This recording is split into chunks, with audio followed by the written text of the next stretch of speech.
He pasado toda mi vida preguntándome por qué Dios se hizo hombre, pero no fue hasta que estudié la historia de Adán y Eva que comencé a entender.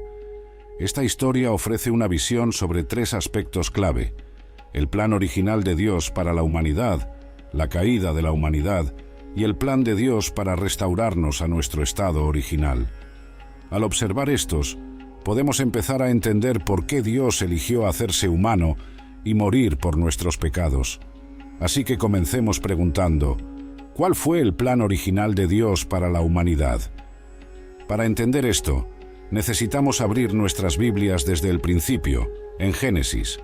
Solo al captar el diseño inicial de Dios, podremos apreciar plenamente cómo la caída impactó ese plan y por qué Dios necesitaba hacerse humano para restaurarnos.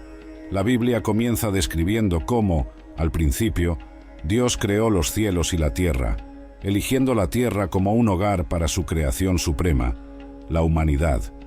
Al leer Génesis 1, vemos a Dios creando el ambiente perfecto, preparando el escenario para la humanidad. En Génesis 1:26, Dios dice: «Hagamos al hombre a nuestra imagen, conforme a nuestra semejanza, y que tenga dominio sobre los peces del mar, las aves del cielo, el ganado y todos los animales que se arrastran por la tierra». Esto habla de la naturaleza espiritual de la humanidad, pero no fue hasta Génesis 2:7 que Dios formó el cuerpo físico, sopló vida en él y creó al hombre como un alma viviente. Este primer ser humano, Adán, fue tanto espíritu como cuerpo, creando lo que Dios llamó un alma viviente.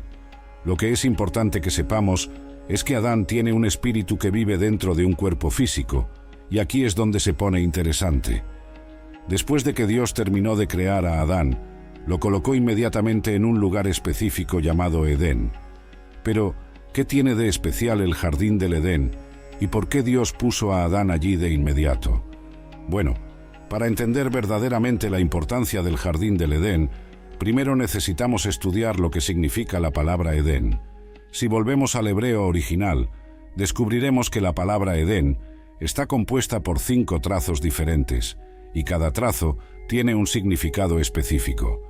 Estos 5 trazos, cuando se traducen al inglés, nos dan estas 5 palabras en inglés: un lugar, una presencia, un momento, una puerta abierta y un placer deleitable.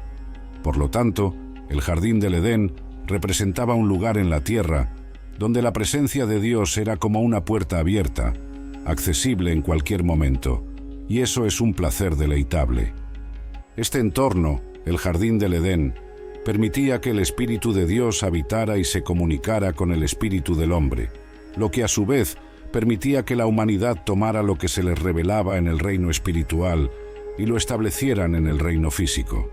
Por eso la Escritura nos dice que en Génesis 2:8, el Señor Dios plantó un jardín al oriente de Edén, y allí puso al hombre que había formado, y también en Génesis 2:15, donde dice que el Señor Dios tomó al hombre y lo puso en el jardín del Edén para que lo labrara y lo guardara.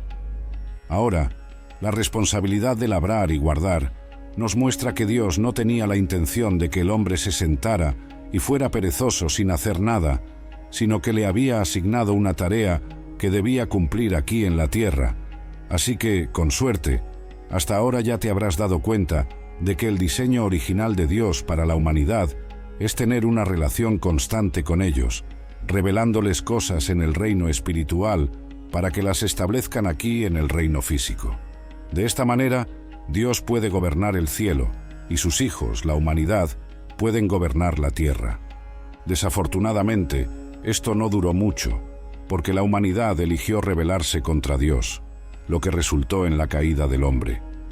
Como la humanidad fue creada a imagen y semejanza de Dios, la humanidad también tiene su propio libre albedrío para hacer lo que deseen, al igual que Dios, su creador. Entonces, ¿puedes adivinar lo que hizo Dios? Les dio precisamente eso. Permitió que su propia creación eligiera entre confiar en Él o desobedecerle. Todo dependía de ellos. Por lo tanto, en Génesis 2:16, el Señor Dios le ordenó al hombre: «De todo árbol del jardín puedes comer libremente, pero del árbol del conocimiento del bien y del mal no comerás, porque el día que de él comas, ciertamente morirás. Nuevamente, esto permitió a la humanidad elegir si confiar en Dios para que les revelara lo que es bueno o convertirse en jueces de lo que es bueno o malo por sí mismos. Aunque Dios diseñó a la humanidad para vivir y funcionar en su presencia, la humanidad eligió voluntariamente apartarse de Dios al desobedecer su palabra y comer del árbol que se les había ordenado no comer. A medida que se desarrolla la historia, el diablo, disfrazado de serpiente, tentó a Eva, quien eventualmente cedió a la tentación y comió del árbol del conocimiento del bien y del mal, y también le dio a su esposo, quien también comió.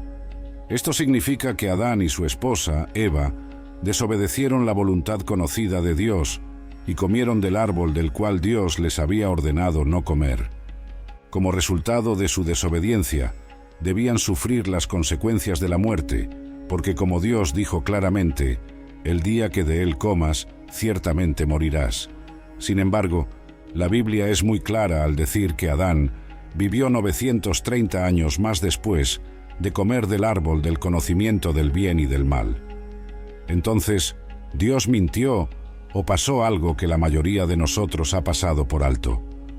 Por ejemplo, la Escritura nos dice que después de que Adán y Eva pecaron, inmediatamente supieron que estaban desnudos, por lo que trataron de cubrirse cosiendo hojas de higuera. Sin embargo, después de ser confrontados por Dios sobre lo que sucedió, Dios hace algo muy extraño. Mata a un animal, y de ese animal, Dios hace túnicas de piel para cubrirlos. Esto nos lleva a la pregunta, ¿acaso las hojas de higuera no hacen buena ropa, o hay una revelación mayor que Dios está tratando de revelarnos? Y si hay una revelación mayor, ¿cómo se relaciona con el por qué Dios se hizo hombre? Después de todo, ¿qué tiene que ver la historia de Adán y Eva con el por qué el Dios Todopoderoso decidió tomar forma humana y morir por nuestros pecados? Bueno, es en este punto de la historia donde me asombro de Dios, porque al matar un animal y cubrir a Adán y Eva con su piel, Dios nos reveló su misericordia, pero no su justicia, al menos no todavía. La misericordia de Dios se demuestra en el hecho de que, en lugar de que Adán y Eva murieran, Dios decidió perdonar sus vidas sacrificando un animal en su lugar, pero no su justicia, porque Dios dijo, «El día que de él comas, ciertamente morirás, no un animal, sino un ser humano con carne y sangre». Por lo tanto, la muerte de un animal fue una solución temporal para una resolución eterna. Pero, ¿cuál es esta resolución eterna?, te preguntarás.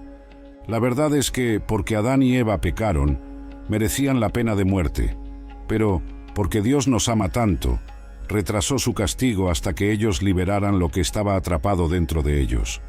Verás, atrapado dentro del primer hombre y la primera mujer, estaba el resto de la humanidad, porque todos somos descendientes de Adán y Eva. Lo que nos lleva a la tercera parte de la historia, el plan de restauración de Dios para la humanidad, porque Dios sabía que atrapado dentro de Adán y Eva estaba el resto de la humanidad.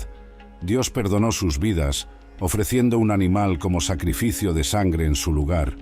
Pero, porque la humanidad se había contaminado con el pecado, ya no podían vivir dentro de la presencia de Dios. Como resultado, Dios expulsó a la humanidad del jardín del Edén, de su santa presencia. Pero al hacerlo, la humanidad murió espiritualmente. Si recuerdas, el diseño original de Dios para la humanidad era que vivieran de adentro hacia afuera, lo que significa que tomarían lo que les fue revelado por el Espíritu de Dios y lo establecerían aquí en la tierra, tal como Dios lo tiene en el cielo. Esto solo era posible cuando la humanidad habitaba dentro de la presencia de Dios, pero porque fueron separados de su presencia, la humanidad ya no podía recibir la revelación del Espíritu de Dios. Pero afortunadamente, antes de expulsar a la humanidad del jardín del Edén, Dios nos dio una de las mayores promesas sobre por qué se hizo hombre y murió por nuestros pecados. Porque en Génesis 3:15, Dios le dijo al diablo, «Y pondré enemistad entre ti y la mujer, y entre tu descendencia y la de ella. Él te herirá en la cabeza, y tú le herirás en el talón». Pero ¿cómo es esto prueba de por qué Dios se hizo hombre? Cuando Dios le dijo al diablo, «Pondré enemistad entre tú y la mujer, y entre tu descendencia y la de ella, Dios nos estaba revelando una de las primeras profecías bíblicas que dice que, a través de la descendencia de la mujer, vendrá alguien que aplastará la cabeza de la serpiente, pero al hacerlo, la serpiente llegará a herir su talón. Entonces, ¿quién es la descendencia de la mujer? Bueno, para responder a esta pregunta, necesitamos avanzar a otra profecía hecha en Isaías 7.14, que dice: «He aquí, la Virgen concebirá y dará a luz un hijo, y le pondrá por nombre Emmanuel». Ahora bien, tengo una pregunta. ¿Cómo puede una virgen dar a luz un hijo? Verás, a través de las palabras del profeta Isaías, podemos ver claramente que la descendencia que se le da a la mujer proviene de Dios, lo que a su vez permitirá que una mujer virgen dé a luz. Esto se confirma en la segunda parte del versículo, donde dice que su nombre será Emmanuel, que en hebreo significa que Dios está con nosotros. Por lo tanto, la descendencia es una promesa de que Dios se convertirá en hombre. Pero, como podemos ver claramente, Dios se convertirá en hombre por una razón muy específica, porque Él herirá la cabeza del diablo y el diablo herirá su talón. Lo que nos lleva a la pregunta: ¿por qué Dios necesita que el diablo le hiera el talón para aplastar su cabeza? Verás, porque Adán y Eva fueron en contra de la voluntad conocida de Dios y comieron del árbol del conocimiento del bien y del mal, merecían morir tanto espiritual como físicamente. Pero, como mencionamos antes, debido a la misericordia de Dios, Él perdonó sus vidas físicas y en su lugar sacrificó un animal en su lugar. Pero debido a la justicia de Dios, un ser humano todavía necesitaba pagar el precio final por el pecado, que es la muerte. Es por eso que, en la plenitud del tiempo, Dios se hizo hombre y pagó el precio final por el pecado, que es la muerte. Esta muerte es la herida que el diablo infligirá a la descendencia de la mujer. Satanás tomó la forma de una serpiente, y es interesante notar que Jesús llamó generación de víboras a las mismas personas que lo arrestaron y lo condenaron a muerte, porque eran hijos de su padre, el diablo. Habrá personas a quienes Efesios 2:2 llama los hijos de desobediencia, que serán la descendencia del diablo. Serán seres humanos que odian a Dios y siguen al príncipe del poder del aire, como lo hacen todos los incrédulos. Dios dice que la descendencia de Satanás tendrá enemistad con la descendencia de la mujer. En otras palabras, Satanás no se apoderará del mundo por completo. La raza humana no le pertenece en su totalidad. Tendrá su descendencia, pero la mujer que pertenecerá a Dios tendrá descendientes nacidos de ella que también pertenecerán a Dios. Y habrá un tremendo conflicto entre los hijos de Satanás y los hijos de Dios, entre una humanidad redimida y una humanidad no redimida. Luego Dios menciona a un Él. Dios no dice yo o nosotros, sino Él. ¿Y quién es Él? Él es un individuo dentro de la descendencia de Eva. Dentro de esa descendencia, dentro del pueblo creyente, habrá un Él, un hombre, que va a asestar el golpe fatal a Satanás. Satanás irá tras ese hombre y lo herirá en el talón, pero el hombre aplastará la cabeza de Satanás. Sabemos quién es Él. Es Jesús. Él es la descendencia de la mujer. ¿Y cuándo hirió Satanás su talón? Ocurrió en la cruz. Pero fue herido por nuestras transgresiones, fue molido por nuestras iniquidades. El castigo que nos trajo paz cayó sobre él, y por sus heridas fuimos sanados. Fue en la cruz donde Jesús fue herido. Sí, fue dentro del propósito y plan de Dios. Sí, fue Dios permitiendo que su Hijo fuera castigado por nuestros pecados. Sí, fue la justa ira de Dios.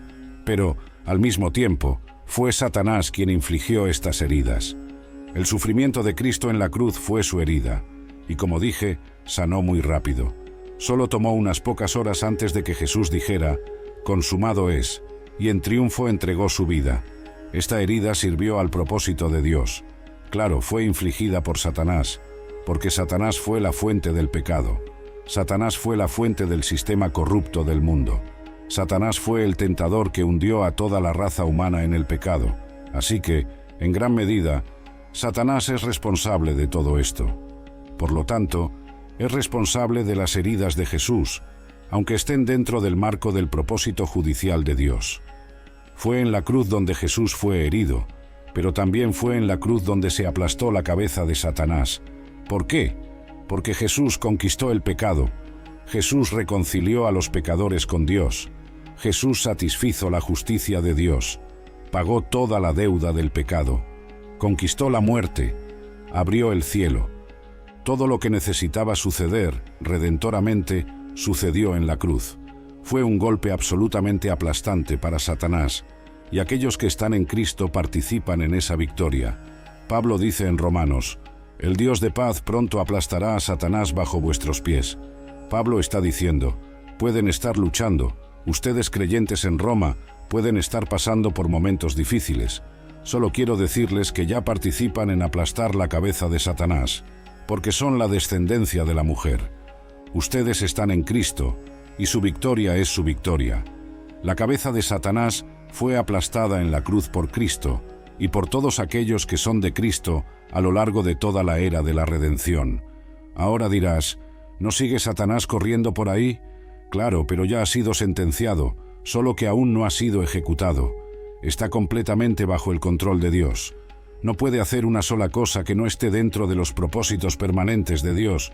Su cabeza ha sido aplastada, ha sido vencido, ha sido derrotado y está bajo sus pies también. Ustedes están en una posición triunfante. El diablo no tiene esencialmente ningún poder en su vida como creyentes. Pueden caer en las tentaciones, pero no puede hacerles nada fatal. No puede hacer nada para quitarles lo que Dios les ha dado en Cristo. Y llegará el momento de su ejecución. Al final de Apocalipsis, llegamos al capítulo 19 y 20, donde Jesús regresa y establece su reino milenario. Juan relata: y prendió al dragón, la serpiente antigua, que es el diablo y Satanás, y lo ató por 1000 años, y lo arrojó al abismo, y lo encerró y puso un sello sobre él, para que no engañara más a las naciones hasta que se cumplieran los 1000 años. Después de esto, debe ser desatado por un poco de tiempo. Y cuando los 1000 años hayan terminado, Satanás será soltado de su prisión y saldrá para engañar a las naciones que están en los 4 extremos de la tierra, para reunirlas para la batalla. Su número es como la arena del mar, y subieron sobre la anchura de la tierra, y rodearon el campamento de los santos y la ciudad amada. Y descendió fuego del cielo, y los devoró. Y el diablo que los engañaba fue arrojado al lago de fuego y azufre, donde también están la bestia y el falso profeta. Y serán atormentados día y noche por los siglos de los siglos. Satanás ya tiene su cabeza aplastada. No es soberano en el mundo. Es solo un dios sobre los sistemas de maldad con los que trabaja en el mundo, pero está bajo la soberanía de Dios. No es una amenaza para los creyentes en absoluto, porque mayor es el que está en nosotros, es decir, el Espíritu de Cristo, que el que está en el mundo. Participamos en el aplastamiento de la cabeza de Satanás porque estamos unidos a Cristo, quien ha dado el golpe mortal. No tenemos miedo de Satanás, porque es un enemigo aplastado.